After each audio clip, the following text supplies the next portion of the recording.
नमस्कार दोस्तों।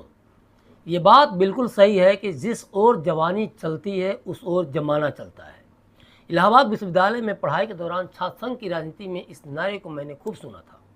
हालांकि आज की सियासत ने युवाओं को न्यूट्रल या कह सकते हैं कि उदासीन कर दिया है, क्योंकि राजनीति की सरोकार रखने वाली प्रयोगशालाएँ अब बंद हो चुकी हैं या सजेशन बंद की जा चुकी हैं। राजनीति की दुनिया में भले ही चकाचौंध बढ़ी हो, सरकारें पावर सेंटर में तब्दील हो चुकी हों, लेकिन सच्चाई ये है कि आज भी करीब 80% युवा इसमें अपना भविष्य नहीं देखना चाहते। युवाओं की बड़ी संख्या तो देश के नेताओं या चुनावी वादों पर एतबार तक नहीं करती। सियासी दल घोषणा पत्र लेकर आते हैं और जिनके लिए वे इन घोषणा पत्रों को लेकर आते हैं उन्हें इस पर एतबार ही नहीं होता, क्योंकि राजनीतिक दल लोक लुभावन घोषणा पत्र तो बना देते हैं लेकिन वे कभी पूरे नहीं किए जाते। बहुसंख्यक युवा सियासी दलों के वादों पर एतबार नहीं करते। आज के युवा मतदाता ऐसे राजनीतिज्ञों से खुद को जोड़ नहीं पाते जो आपराधिक छवि वाले हों या समंती मानसिकता वाले हों, या फिर अपने बड़बोलेपन से लोक लुभावने वादे कर देश की अर्थव्यवस्था को गर्त में पहुंचा रहे हों।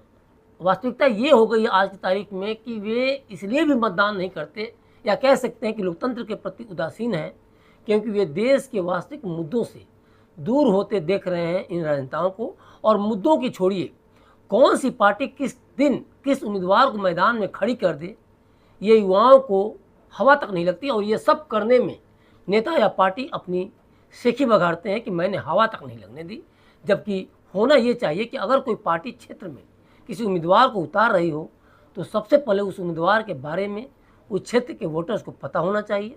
आखिर आप जिसका वोट हासिल करने जा रहे हैं उसे आपके बारे में जानने का हक क्यों नहीं होना चाहिए। और अगर पार्टियां को छुपा नहीं रही हैं तो उन उम्मीदवारों को लेकर पैराशूट उम्मीदवारी कल्चर को क्यों डेवलप कर रही हैं, या जनता या युवाओं पर ही थोप कर ऐसा क्यों किया जा रहा है। और देखा जाए तो इन सब के बीच आज का युवा लोकतंत्र को लेकर बहुत उदासीन है, निराश है। हालांकि वे अपनी आवाज़ बुलंद करने के लिए वैकल्पिक तरीके जरूर खोज रहे हैं। युवाओं के इस उदासीनता के पीछे मुख्य कारण ये है कि लोकतांत्रिक पतन भारत की प्रवृत्ति बन गई है, और यही कारण है कि भारतीय युवा राजनीतिक जीवन से तेजी से विमुख हो रहे हैं। वे कम मतदान कर रहे हैं, पार्टी की सदस्यता को अस्वीकार कर रहे हैं और बता रहे हैं कि उनके देश के नेता उनके हितों में काम नहीं कर रहे हैं। और ऐसा नहीं कि ये युवाओं में ही है, बल्कि हर आयु वर्ग के लोगों में ये देखने को मिल रहा है। लेकिन हम युवाओं की बात इसलिए कर रहे हैं क्योंकि उनके सामने उनका सारा जीवन पड़ा हुआ है। वे देश के रीढ़ हैं।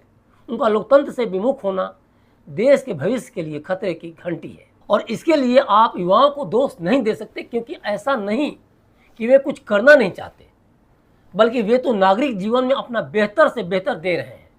वे प्रदर्शनों में भाग लेते हैं, अपनी आवाज़ बुलंद करने के लिए इंटरनेट का उपयोग करते हैं, और व्यवसाय, स्कूल और धार्मिक समुदायों जैसे पारंपरिक राजनीतिक क्षेत्र से बाहर भी सक्रिय रहते हैं। ऐसे में सवाल उठता है कि जब राजनीतिक अधिकार और नागरिक स्वतंत्रता में गिरावट आ रही है तो युवा लोकतंत्र से इतने असंतुष्ट क्यों हैं? क्या आज का युवा सरकार के सशक्त हिंदू राष्ट्रवाद में पूरे भारत में सांप्रदायिक मनमुटाव को देख रहे हैं? और क्या इस बात से वे नाखुश हैं? क्या सरकारों ने भारत की बहुसंख्यक हिंदू आस्था को राजनीतिक जीवन में सबसे आगे खड़ा कर दिया है? और क्या सरकारों के इन कदमों से मुसलमानों और दूसरे अल्पसंख्यकों के मन में धर्मनिरपेक्ष देश में अपने भविष्य को लेकर चिंता पैदा हो गई है? सवाल कई हैं, और इन सवालों के बीच चुनावों के दौरान युवाओं की उदासीनता भी एक बड़े सवाल खड़ी करती है। हाल के वर्षों में आपने चुनाव में वोटिंग परसेंटेज को देखा। युवाओं का चुनाव में कम भागीदारी लोकतांत्रिक प्रक्रियाओं के प्रति उदासीनता, अविश्वास और असंतोष को बयां करने के लिए काफ़ी है, और ये बता रही है कि देश का लोकतंत्र जा कहाँ रहा है और कितना पिछड़ता जा रहा है।